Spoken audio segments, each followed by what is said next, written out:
வேதத்திலே நாம் இயேசுவின் பிறப்பை குறித்து பார்த்து கொண்டிருக்கிறோம்.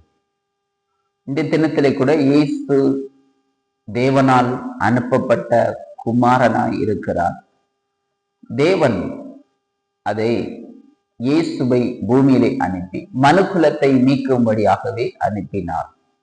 அது மரியாளோடு தீர்க்க தரிசனமாய் உரைக்கப்பட்டது. தரிசனம் மூலமாய் தேவதூதன் வந்து சொன்னதை பார்த்துட்டோம். இயேசு பிறந்தார். இயேசு மனுக்குலத்தை மீட்கும்படியாக பாவங்களை சுமந்து தீர்க்க தேவ ஆட்டுக்குட்டியாக பிறந்தார். அவர் முழு உலகத்தையும் ரட்சிப்பதற்காகவே பிறந்து வந்தார்.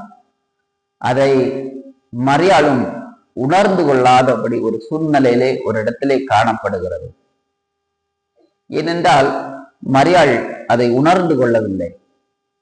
இயேசு பூமியிலே பாவத்தை சுமந்து தீர்க்க வந்த தேவ ஆட்டுக்குட்டி என்பதை உணர்ந்து கொள்ளவில்லை. இதை பார்த்தோமானால் லூக்கா எழுதின சுவிசேஷம் 2ஆம் அதிகாரம் அதன் 50வது வசனம்.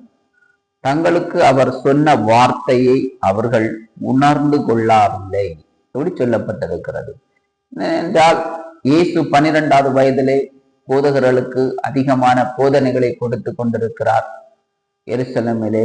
அப்போது எங்கே இவரை தேடிக்கொண்டிருக்கிறார்கள். அப்போது கண்டுபிடித்தவுடன் இவர் இயேசு சொன்ன வார்த்தையை இவர்கள் உணர்ந்து கொள்ளவில்லை.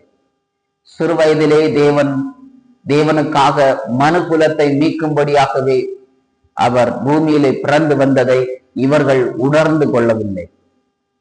அதுதான் இயேசு வார்த்தைகளை பேசும்போது இன்றை கூட அநேக ஜனங்கள் அதை உணர்ந்து கொள்ள முடியாத இருக்கிறார்கள், உணரவில்லை. யாருமே தன்னுடைய பாவத்தை அறிக்கை செய்து தேவ சமூகத்திலே இயேசுவை மெய்யாகவே ஏற்றுக்கொள்ளுகிறார்களோ அவர்கள் பாவம் மன்னிக்கப்படுகிறது. ஆனாலும் அதை உணர்ந்து கொள்ளாமல் தனக்கு தானே இந்த பூமியில் எப்படி வாழலாம் என்று எண்ணிக்கொண்டு வாழ்ந்து கொண்டிருக்கிறதை பார்க்கிறோம். ஆனாலும் நியாய தீர்ப்பு என்பது ஒன்று உண்டு என்பதை உணர்ந்து கொள்ள வேண்டும். இயேசு பாவத்தை சுமந்து தீர்க்க வந்த தேவ ஆட்டுக்குட்டி என்பதை உணர்ந்து கொள்ள வேண்டும். இந்த அநேக காரியங்களிலே பாவம் செய்யாதபடி வாழும்படியாக தேவன் இன்று இயேசுவை அனுப்பி பாவத்தை சுமந்து தீர்க்கிற தேவ ஆட்டுக்குட்டியாக அவர் பிறக்க பண்ணி இருக்கிறார்.